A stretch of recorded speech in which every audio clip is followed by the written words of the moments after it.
Este conteúdo é dirigido para agricultores e profissionais do setor agrícola.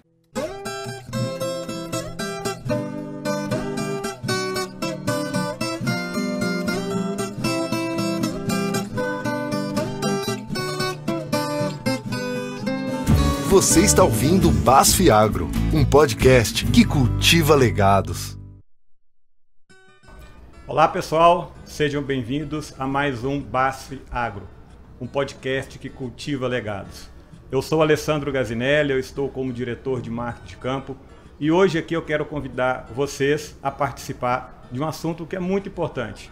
Nós vamos falar com dois especialistas sobre a perspectiva dessa safra. Uma safra que, não diferente das outras, trazem desafios, mas desafios que são diferentes.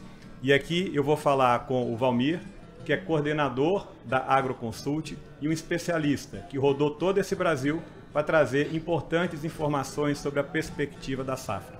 E comigo aqui também está o José Gomes, que é o nosso gerente sênior de sementes, que vai falar também das nossas tecnologias e das nossas soluções de como que nós podemos superar esses desafios que nós temos na safra, que está próximo aí de se encerrar, mas que ainda tem espaço para a gente trazer soluções e contribuir para o agricultor.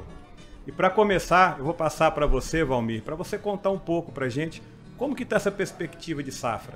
Quais são os cenários que nós estamos enfrentando e até o final da safra, até a colheita, o que a gente pode encarar e como também que a gente pode, né, Zé, enfrentar esses desafios para mitigar os riscos que nós teremos. Perfeito, Alessandro. Acho que a gente tem alguns desafios muito grandes na safra. Então a gente começa uma safra 24, 25, a gente começa com um pouquinho de atraso no plantio. A chuva demorou para regularizar o plantio lá em setembro, em outubro. Depois do plantio ele aconteceu de forma recuperando esse atraso inicial. Então a soja ela foi bem plantada, ela teve uma boa condição. Até meados de dezembro, a gente estava uma condição ideal em todos os estados. A partir de dezembro, a gente tem diferenças muito importantes entre os estados. Quanto à metade do Brasil, digamos, do norte do Mato Grosso do Sul para cima, para sentido Mato Grosso, Tocantins, Bahia, o próprio Minas, o próprio Goiás, a gente está falando de um desenvolvimento muito acima da média, com possibilidades de bater recorde em todos esses estados. E quando a gente fala do sul do Mato Grosso do Sul para baixo, aí a gente tem que tomar cuidado, a gente tem que fazer contas, tem que observar o desenvolvimento e a gente vai ter perdas em determinadas regiões, em determinados estados, em maiores graus ou menores graus, mas a gente não tem uma safra cheia nessa região sul. Perfeito. O Cerrado ele é muito grande, né? A gente falou aí de Goiás, Mato Grosso, MS e Maranhão, Piauí, Tocantins. Ele tem a mesma dinâmica do Mato Grosso, do Goiás ou não? Ou ali tem alguma coisa um pouquinho diferente? Eu diria que para você que a dinâmica de boa produção ela está presente em todos esses estados, tanto no Tocantins, quanto no Maranhão, quanto no Piauí. O Piauí, com uma leve exceção, ele foi o estado mais atrasado no plantio. Demorou demais para regularizar a chuva. Então a gente tem uma cautela um pouquinho maior com esse estado, que plantou um pouco fora da janela ideal da soja, mas ele tem se desenvolvido bem. Dentro da média, ele é um dos estados que está a menor produtividade na região, mas nada que preocupa. Perfeito. E quando a gente olha para o Mato Grosso, né, a gente esteve lá rodando alguns dias atrás, a gente viu um comportamento realmente de uma invernada, né? De uma questão de fotoperíodo, de um excesso de chuva, e isso trouxe um comportamento diferente nas variedades, né? Eu vou até colocar o Zé aqui também no bate-papo. Isso interfere no ciclo da soja? Isso tem algum impacto em termos de produtividade? Perfeitamente. Primeiro, prazer, Gazinelli, estar com você, Valmir, falando desse tema que é extremamente importante para o nosso agricultor, né? Tá do lado dele, acompanhando ele durante toda a nossa safra, né? Como o Valmir trouxe, eu acho que o cenário, principalmente dos Cerrados, é um cenário extremamente positivo. Estive lá 2 semanas atrás, é difícil a gente encontrar uma lavoura de soja que não esteja em ótimas condições, né? Inclusive a gente tem recebido aí resultados de produtividade acima de 100 sacos por hectare, né? Que nos traz aí uma satisfação muito grande, inclusive, né? Vendo o crescimento da produtividade, né? Batendo recordes, como o Valmir acabou de comentar, né? E evidentemente que o ponto da escolha da cultivar ele é, para mim, o principal ponto na decisão do agricultor, né? A cultivar é o que traz o potencial produtivo, né? O resto, a gente está falando que é ajudar, né, a não atrapalhar, não entregar todo esse potencial produtivo, e a gente tem várias formas de fazer isso com manejo, enfim, com produtos que a gente conhece super bem, né? E aí eu acho que vale trazer, né, hoje nos cerrados a gente tem em torno de 15 cultivares que são adaptadas, né, desenvolvidas, na verdade, para determinadas regiões, seja para o Vale, seja para a BR-163, né, seja para o Parecis, que é uma região onde a gente encontra maior incidência de nematóides, por exemplo, né? Então a gente consegue recomendar produtos muito bem específicos para cada uma dessas regiões, aí, seja dos cerrados ou até em todo o Brasil, né? E a escolha cultivar, para mim, ela é o principal ponto aí do agricultor que tem que se atentar no início de cada safra. Perfeito. Né? Mas é super importante o que você trouxe, porque a variedade por si só, ela não vai expressar todo o potencial produtivo. E aí nós, como BASF, temos o compromisso de entregar uma solução para o agricultor.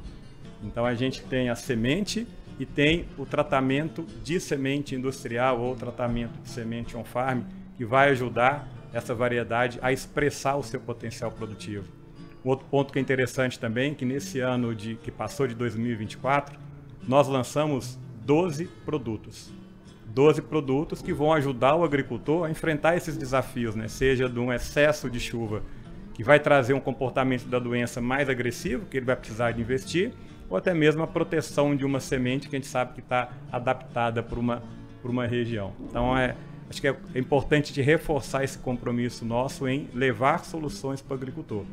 Porque aí, né, Valmir, voltando a bola para você, uma realidade do Mato Grosso é essa de excesso de chuva. E está assim no Brasil todo? Alessandro, tá diferente. O Brasil não é o Brasil todo que está com esse excesso de chuva. A gente viu esse excesso de chuva principalmente Mato Grosso, nesse momento Mato Grosso e Goiás, que são os estados que têm a colheita mais avançada ali sob chuva. Tá bastante chuva, tá sendo uma operação de guerra, digamos, para tirar a soja esse ano. A gente tem um bom potencial. Eu diria que esse pacote de semente, esse pacote que o produtor tem usado, talvez seja o melhor ano de expressão desse pacote, das tecnologias. Você observa que normalmente até as áreas mais arenosas, que são as áreas que tiram a produtividade, que abaixa a média da fazenda, elas também estão boas esse ano. Então, o teto produtivo nesse ano, nesses estados do Mato Grosso, do Goiás, do Tocantins, ele aumentou. Ele é um teto excelente, mas essa condição não é geral. A gente vê uma parte do Brasil com boas chuvas dentro da média, chuvas acima da média, e uma parte do Brasil com chuvas abaixo da média. Perfeito, perfeito.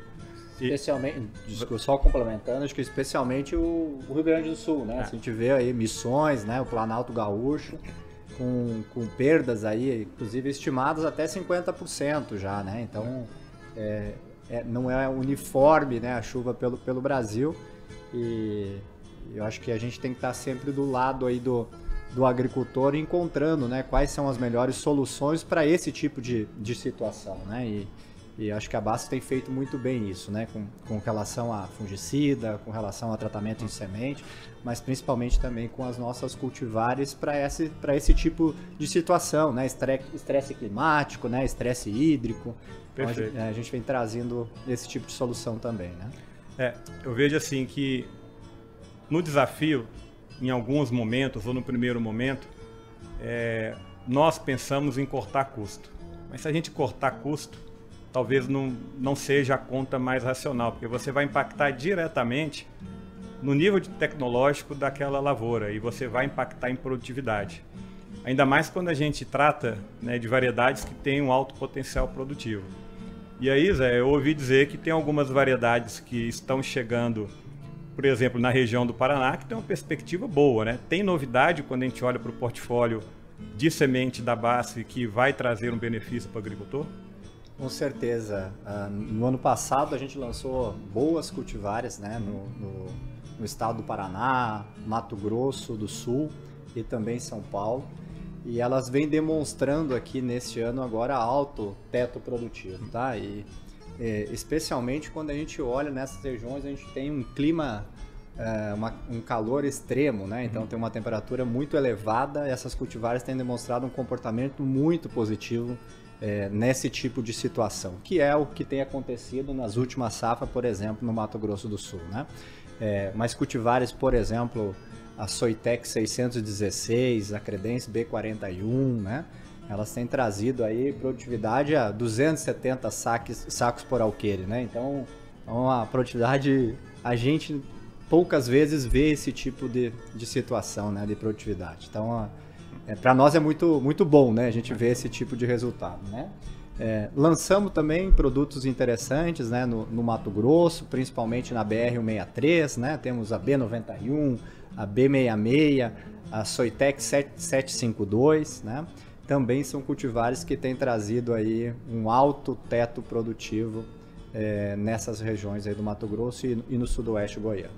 Muito bom, muito bom. E Valmir, tem alguma coisa que chama atenção, algum fator que a gente precisa de olhar com mais atenção para não comprometer essa produtividade daqui até a finaleira da safra? Tem algo que você observou nas andanças aí que, puxa vida, vamos olhar para isso em alguma região que é um ponto de atenção?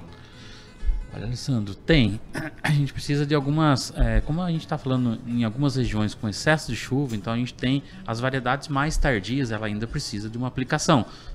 Não pode perder esse manejo no final, porque ela precisa terminar de encher esse grão para fazer um bom peso, para ter uma boa produtividade. E a gente sabe que com excesso de chuva, as manchas foliares têm ganhado grande destaque. Então, quando você vê uma antracnose, você vê uma mancha-alvo, você vê que ela tem crescido nessas regiões mais chuvosas. E a grande preocupação nossa, a partir desse momento, é com a chuva nessas regiões onde precisa de chuva. Voltando a chover, o produtor também vai ter que retomar os tratos culturais. Que nesse período de estresse, o pessoal dá uma parada, não tem como aplicar, traz mais... É mais um desafio para a planta você fazer uma aplicação nesse momento de estresse. Então, retornando às chuvas, o produtor também vai ter que retomar esse manejo para manter o potencial dessas áreas mais tardias. Perfeito. E esse é um bom ponto que nós precisamos de entender que na cultura da soja, né, a soja, né, ela teve uma mudança de arquitetura, onde ela se tornou uma planta mais eficiente. Então, quando a gente olha para uma planta hoje, ela tem uma quantidade de folhas e cada folha, vamos dizer que ela tem uma razão de existir. E é encher grão, é produzir grão. E esse é um ponto importante porque o manejo de fungicida da BASF, ele é um manejo completo. É um manejo que ele não olha para uma doença em específico. Ele tem a capacidade de trazer uma eficiência de controle desde as doenças de início de ciclo, do desenvolvimento e também de fim de ciclo. Então esse é um ponto muito positivo e que a gente deve levar essa consciência para o agricultor. Porque às vezes o agricultor, né, é super entendível, ele sofreu com uma doença e ele foca nela, mas tem que entender que ele tem a mancha-alvo, ele tem a cercóspora, ele tem a antracnose, ele pode ter a ferrugem dependendo do clima. Então ele ter um parceiro como a BASF que tem condição de entregar um manejo de fungicida para altas produtividades em diferentes fases, para diferentes alvos, é muito importante porque a gente mitiga risco, né? Perfeito. Porque em anos como esse, a busca pela alta produtividade é o que pode fazer a diferença no resultado dele no fim do dia. A gente tem falado bastante sobre a arquitetura moderna, né, das plantas hoje de soja, né? Uma arquitetura mais ereta, um sistema reticular mais agressivo, né? Tudo isso facilita a aplicação dos produtos e o manejo, né? Então acho que o sistema, na verdade, como um todo, ele tem evoluído bastante nesta direção, né? Facilitando a aplicação aí no dia a dia do agricultor. Perfeito. Uma pergunta para o Valmir. Dado esse cenário que a gente trouxe aqui, Mato Grosso, Cerrado, Goiás com uma situação de produção e Rio Grande do Sul enfrentando e umas partes do Paraná vários desafios, né? Quando a gente olha no balanço de produção, o que você pode contar para a gente da perspectiva quando fechar a safra? Ela vai ser maior? Vai ser menor? Boa pergunta aí.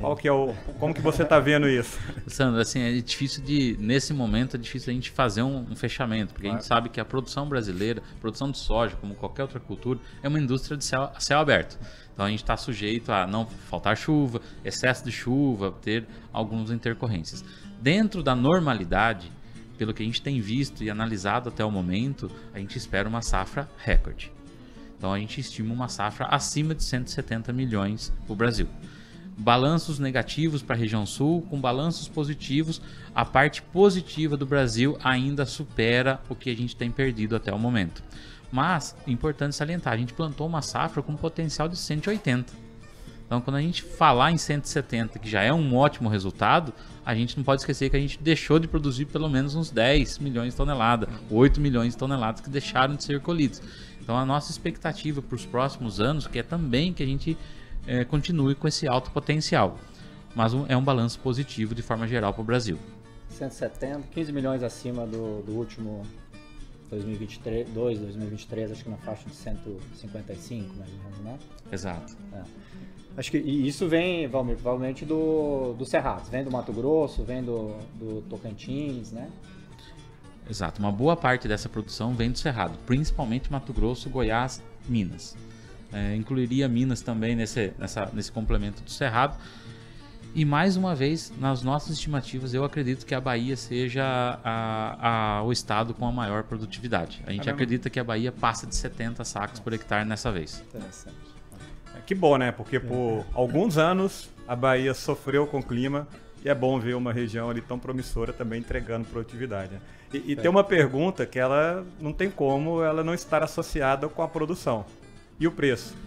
Isso vai ter impacto? Está produzindo mais, lei da oferta e demanda, como que fica esse balanço? Perfeito, é uma ótima pergunta, Alessandro. Quando a gente faz o balanço geral da produção, a gente vê que a gente tem um excesso de produção, a gente tem uma oferta maior do que a demanda no momento. Então a gente tem um acúmulo de estoques. Esse acúmulo de estoques, ele traz uma pressão negativa para o preço, principalmente porque o nosso maior comprador sabe que a soja está aqui nesse momento. Então, o produtor precisa fazer a comercialização, ele vai ter uma boa safra para comercializar, precisa do dinheiro para fazer a próxima safra, ele vai ter que vender. E o nosso comprador sabe disso, então vai ter uma penalização, vai ter uma pressão nos preços. E é claro que a gente tem que ficar de olho, que esse cenário ainda não é definitivo.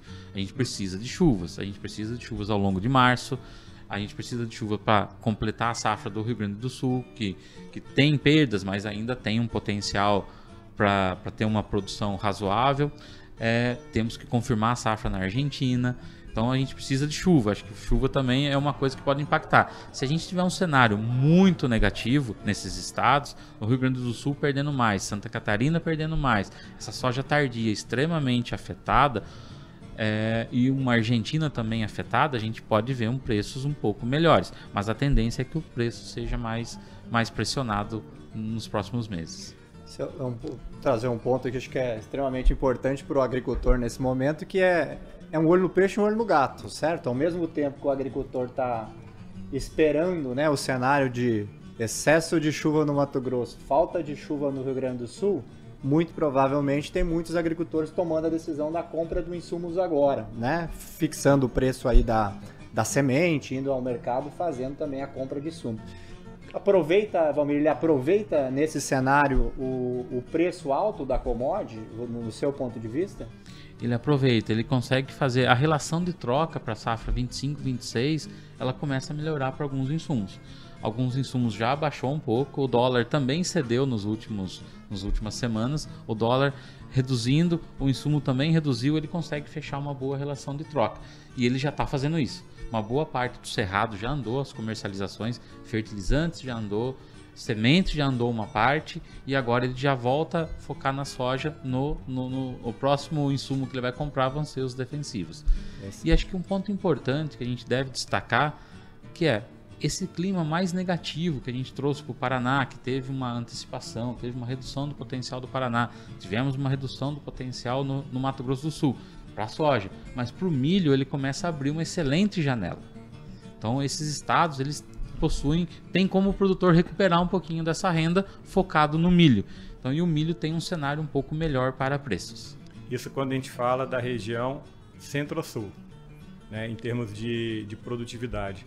O Cerrado, essa dinâmica é a mesma para o milho? Ou a janela lá pode comprometer alguma coisa? Então, a princípio, a janela ainda está dentro de um período confortável, mas acredito que devido ao excesso de chuva nesses 10 primeiros dias, a gente viu um avanço da janela do algodão avançando até fevereiro. Provavelmente a gente vai também ver um plantio do milho avançando no mês de março. E aí a gente vai para o risco climático, né? Então a gente tem que olhar por um lado o plantio, a área, preço e também o risco de chuva ali em abril e maio. Muito bom. Acho que a gente está caminhando aqui para o final, mas eu queria abordar 2 temas. Primeiro, com 2 perguntas, uma para o Valmir, depois uma para o Zé Gomes, né? Diante de tudo isso, Valmir, qual que é um ponto que você acredita que o agricultor deve ficar atento, né, para ele enfrentar todos esses desafios quando a gente olha para clima, desafio de produtividade, de comercialização, que você acha que ele tem que ficar atento para que ele capture toda a oportunidade que existir, mas que ele também consiga minimizar os riscos que a safra pode apresentar para ele? Alessandro, eu acho que por si só o agricultor é um entusiasta do seu negócio. Então ele, mesmo com essas frustrações, ele não vai deixar de investir em tecnologia. Então ele vai fazer uma tecnologia, ele vai fazer investimento, porque a melhor forma de mitigar um risco é ele tendo a produção. Então ele tendo o que ele vender, ele consegue fazer as contas. Mas nesse momento ele vai, nesse momento onde ele tem uma redução desse potencial de negociação, ele vai ser um pouco mais criativo. Ele vai ter que fazer uma troca, ele vai ter que pesquisar um pouquinho e aproveitar os melhores momentos para a compra desses insumos. Perfeito. E aí eu já vou aproveitar, José, e perguntar, né? O Valmir falou da necessidade de trazer tecnologia, né? De usar também, lançar mão de técnicas e táticas que permitam ele capturar a produtividade. Você pode falar um pouquinho para a gente sobre investimento, sobre novas tecnologias e o que a BASF vai trazer de soluções para esse agricultor, para a gente ajudar ele a contribuir a produzir mais? Perfeito. Esse tema bom, né? Bom de trazer, acho que notícia muito boa chegando aí para nós, para o agricultor nos próximos anos, né? Hoje, além, né, das 2 marcas de semente de soja que nós acessamos o mercado, que é a Soitec e a marca Credence, a BASF também tem feito um investimento muito alto em biotecnologia, né? Então, acho que a gente ainda não sabe, né? A gente tem analisado muito qual que é o tamanho do dano hoje que a nematóide tem trazido para o agricultor, né? Estima-se em regiões aí que chega a 30%, 40% de redução da produtividade do agricultor em virtude de nematóides, né? Então, nós estamos levando, né, para o mercado, que ainda não posso trazer de forma tão direta, né, qual vai ser o ano de lançamento, mas nós estamos no processo já de lançamento de uma nova biotecnologia para o mercado, que é uma biotecnologia resistente a nematóide, né? Uma coisa totalmente disruptiva. A gente não está falando aqui de uma melhoria de uma biotecnologia, pelo contrário, nós estamos falando de uma inovação, né? Então, realmente vai ser uma revolução no sistema aí de cultivo da soja aí nos próximos anos, né? Então, a gente está muito otimista. Inclusive, eu estive junto com o time da BASF na semana passada, numa estação de pesquisa nossa, olhando, e a gente consegue ver a olho nu a diferença de uma soja com o trait de nematóide e uma soja sem o trait de nematóide, né? Perfeito. Então, a gente acredita demais que isso vai trazer não só o benefício, mas na cultura vigente, que é a soja, como numa cultura subsequente, né? Como a gente pode trazer o benefício para o milho, para o algodão, né? Olhando o sistema de cultivo como um todo, né? Então, perfeito. Realmente estamos muito otimistas com a nova biotecnologia. Só reforça o compromisso que nós temos em ser uma empresa de soluções para a agricultura. E quando a gente fala de sistema de cultivo, é porque nós precisamos também pensar como agricultor. O agricultor, ele não toma decisão em uma única cultura ou em um único produto. Ele olha para o sistema, seja soja, milho, algodão. Então, reforça o nosso compromisso em ajudar o agricultor a produzir mais, né? Então, isso é muito importante. E eu quero adicionar alguns pontos aí, viu, Zé? Porque a gente falou de semente de biotecnologia, e nesse ano, como eu já comentei, de 24 que passou, foram 12 novos produtos que a BASF disponibilizou para o agricultor. Que eu concordo com você, Valmir, é um entusiasta, e a gente tem que tirar o chapéu para o agricultor, que é uma fábrica a céu aberto, e tudo que a gente puder fazer para ele mitigar risco e capturar máximo de produtividade é o nosso compromisso. Então, nós continuaremos investindo em tecnologia, e até 2030 serão em torno de 40 lançamentos, entre novas moléculas, novos mecanismos de ação, novas biotecnologias, né? Você deu o exemplo da soja, mas nós lançamos também uma tecnologia para o algodão, para controle de ervas, né? De difícil controle, que também agrega para o agricultor. Então isso só reforça o nosso compromisso em investir em tecnologia e investir em inovação. Muito bom, pessoal, estar aqui com vocês para esse bate-papo, né? Eu quero, de verdade, agradecer o Valmir, que está com a gente, né, numa parceria que nos ajuda a estar próximo do agricultor, para a gente entender o que está acontecendo no desenrolar de uma safra, para a gente compartilhar informação.